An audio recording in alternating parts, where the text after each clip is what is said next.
My sister's boyfriend mocked me as unemployed.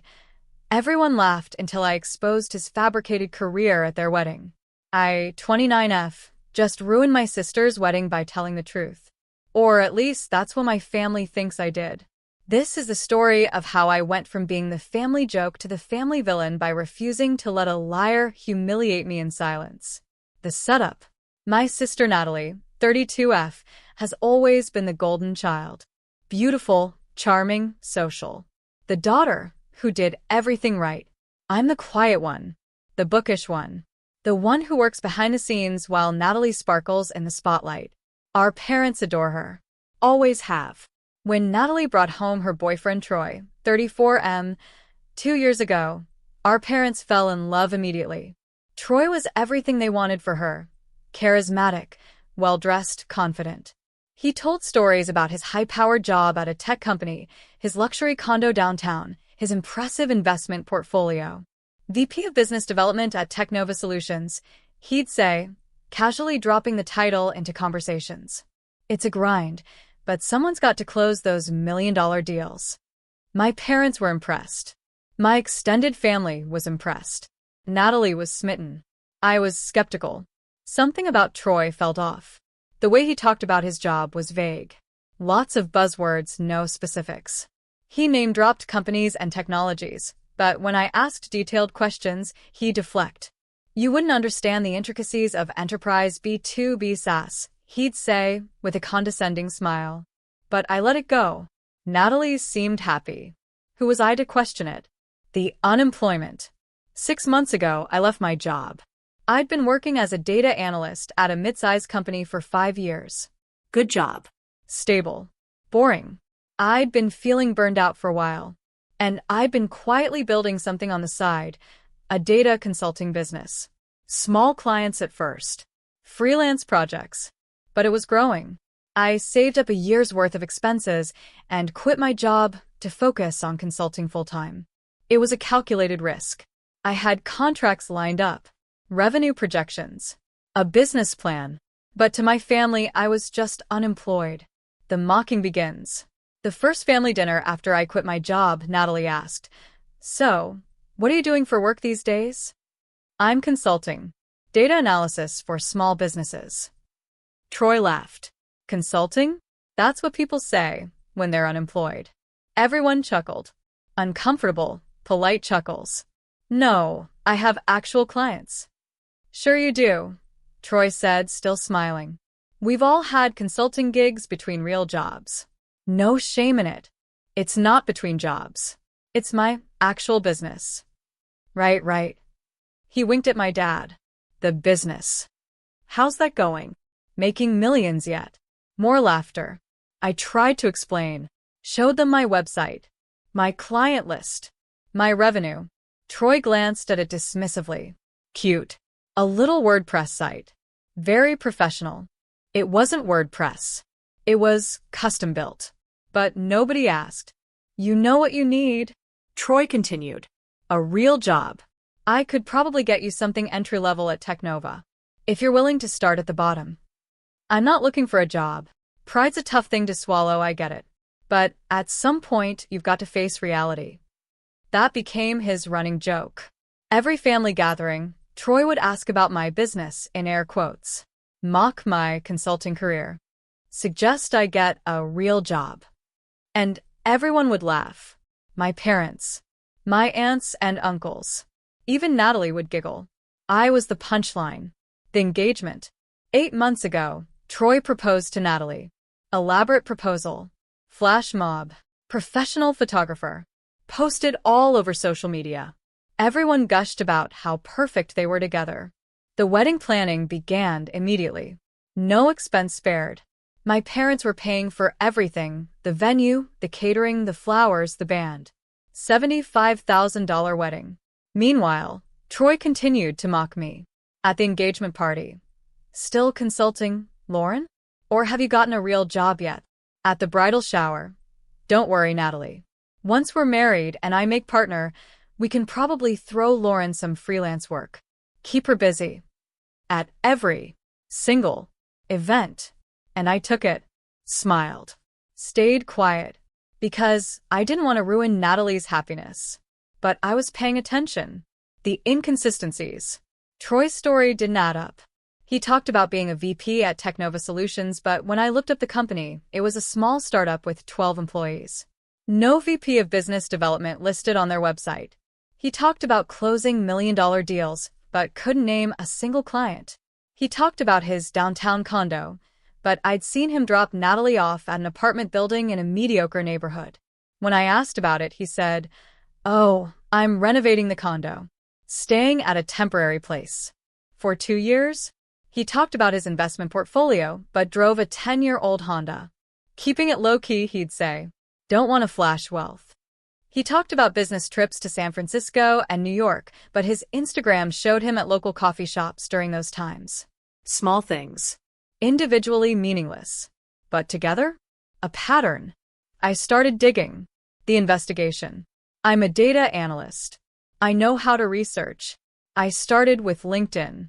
Troy's profile said, VP of Business Development at Technova Solutions. I looked up Technova's LinkedIn. Found the CEO's profile. Sent him a message. Me. Hi, I'm doing research on business development strategies in tech startups.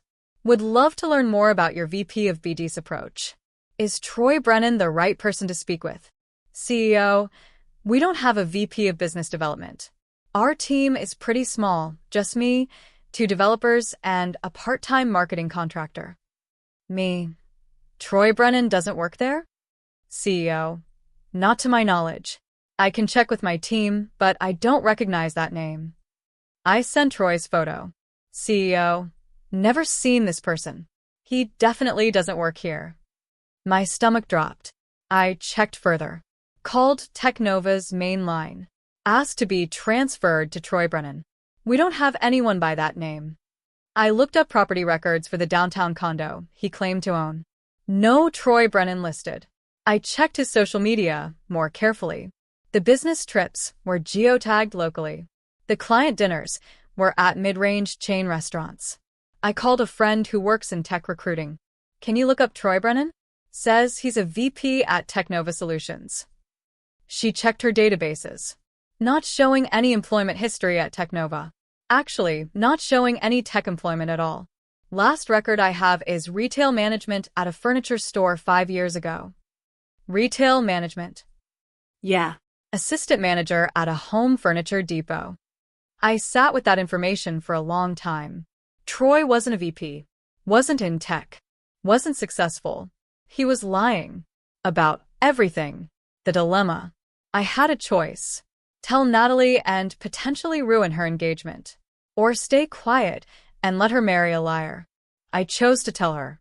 Big mistake. I asked Natalie to meet me for coffee. I need to tell you something about Troy. This better not be about his job again, she said, already defensive. It is. Natalie, he's lying. About what? About working at Technova. I checked. He doesn't work there. He's never worked there. That's ridiculous. Of course he works there. I called the company. I spoke to the CEO. They don't have a VP of business development. They don't have a Troy Brennan. You called his workplace? Are you insane? Natalie, listen. No, you listen. You're so jealous that I found someone successful and you're unemployed that you're making up lies.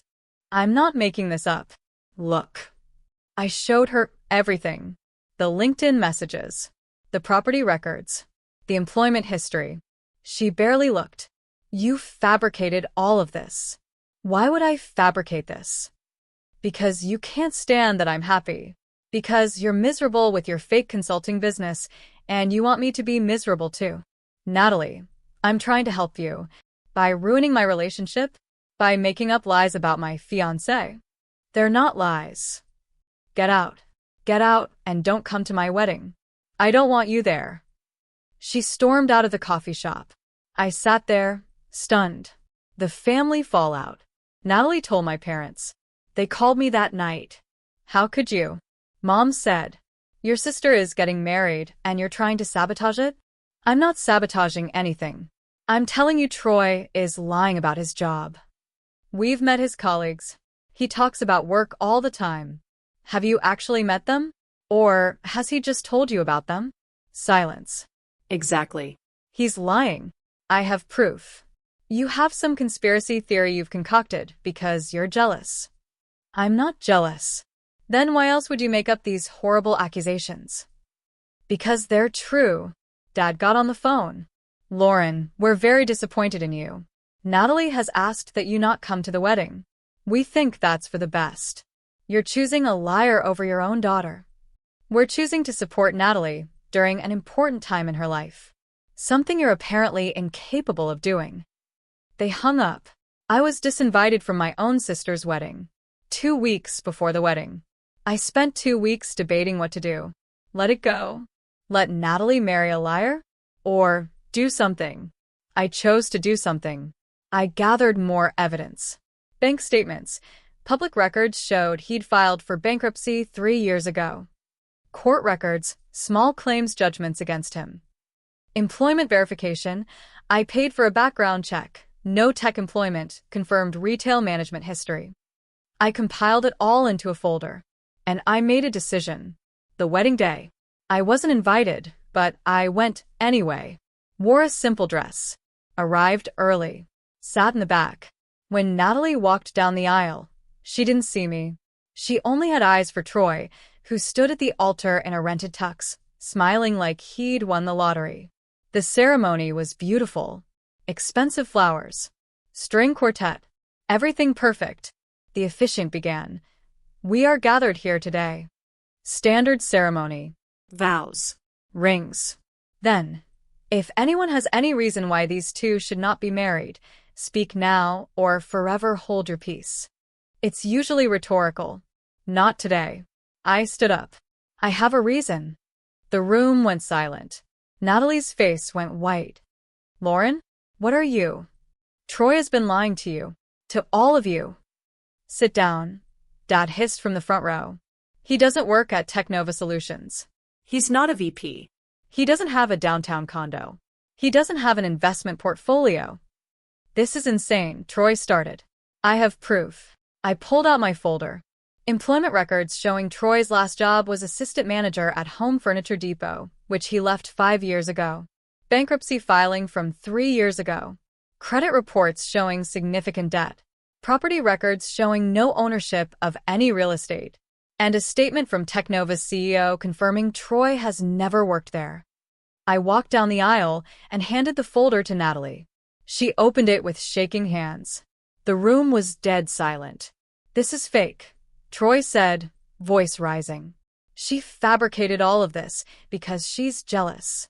Call Technova, I said calmly. Right now. Ask for Troy Brennan. See what they say. You're insane. Troy moved toward me. One of my uncles stepped between us. Don't. Natalie was reading through the documents.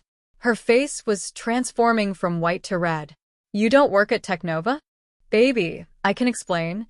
Do you or don't you? It's complicated. Yes or no? Silence. No, he finally said. But I interviewed there. It was practically a done deal. You've been lying? This entire time? About your job. I was going to tell you. When? After we got married. Troy's mask was slipping. The confident, charismatic persona was cracking. What about the condo? I'm working on getting approved. You don't own a condo? Not yet, but... The investment portfolio? I'm building it.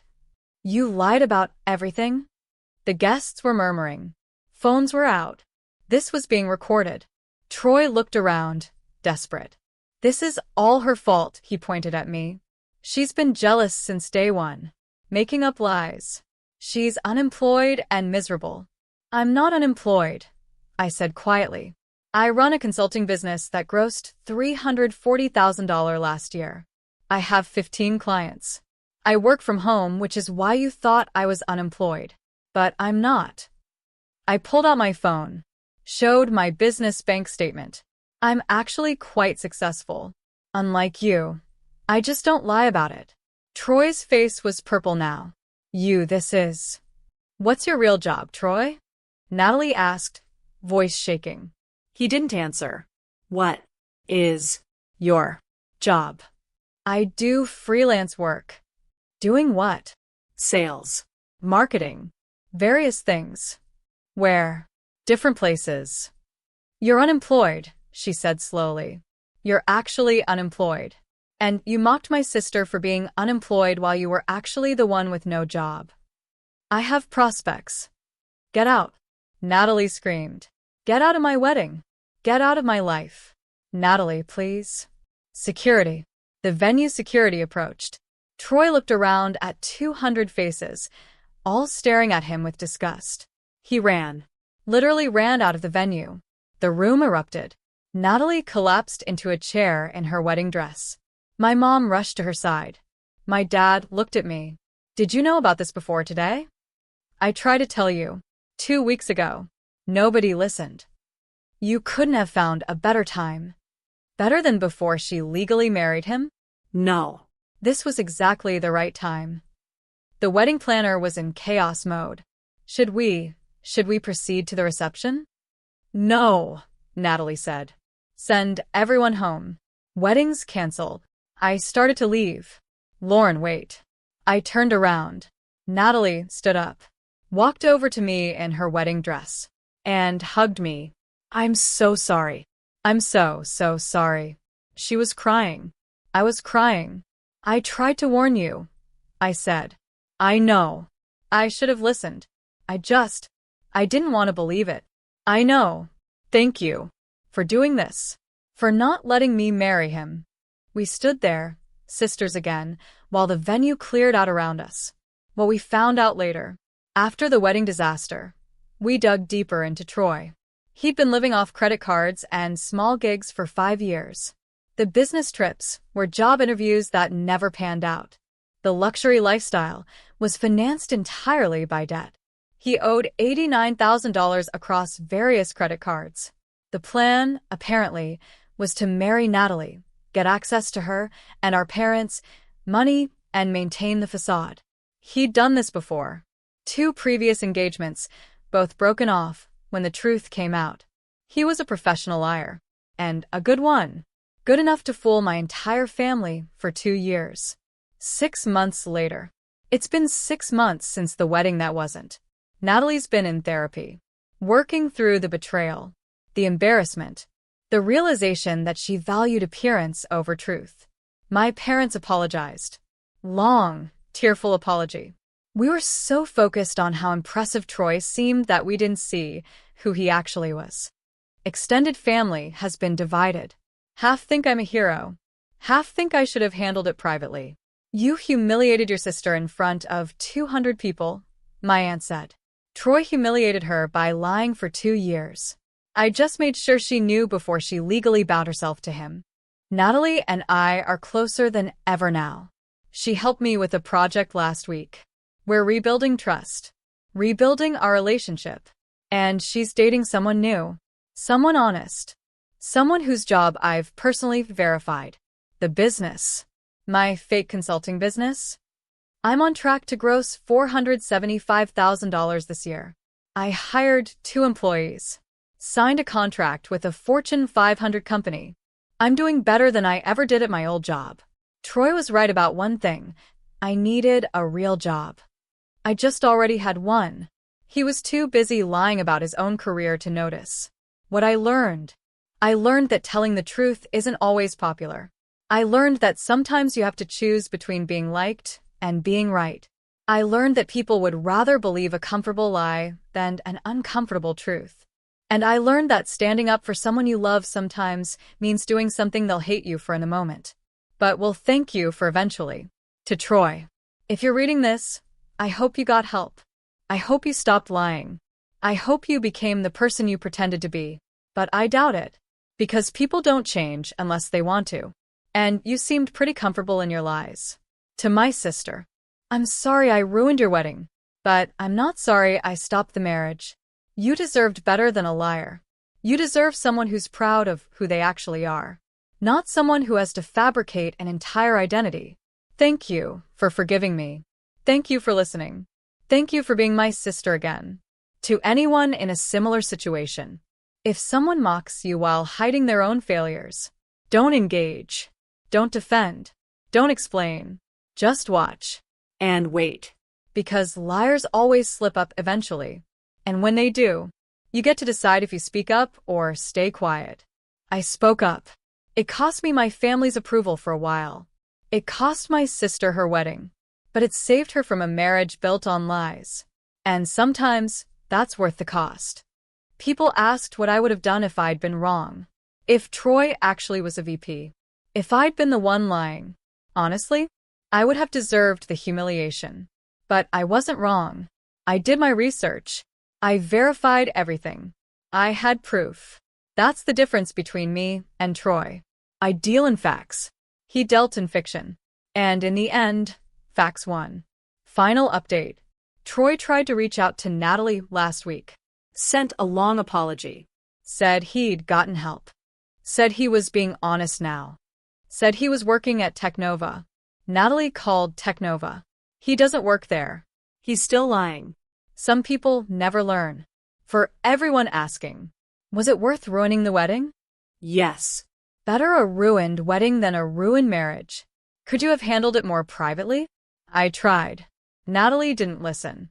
Sometimes public truth is the only truth that works. Do you regret it? Not for a second. I'd do it again. What happened to the $75,000 wedding costs? Most vendors refunded deposits once they heard what happened. My parents lost maybe $15,000. Expensive lesson, but cheaper than a divorce. How's Natalie now? Happy. Healthy. Dating someone honest. We're closer than we've been in years. My sister's boyfriend mocked me as unemployed. Everyone laughed. Until I exposed his fabricated career at their wedding.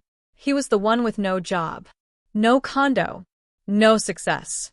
Just lies. And I had receipts. Sometimes the quiet one is paying attention while everyone else is being fooled. Sometimes the punchline gets the last laugh. And sometimes telling the truth at the worst possible moment is actually perfect timing. Because better a scene at a wedding than a lifetime with a liar. Best objection I ever made.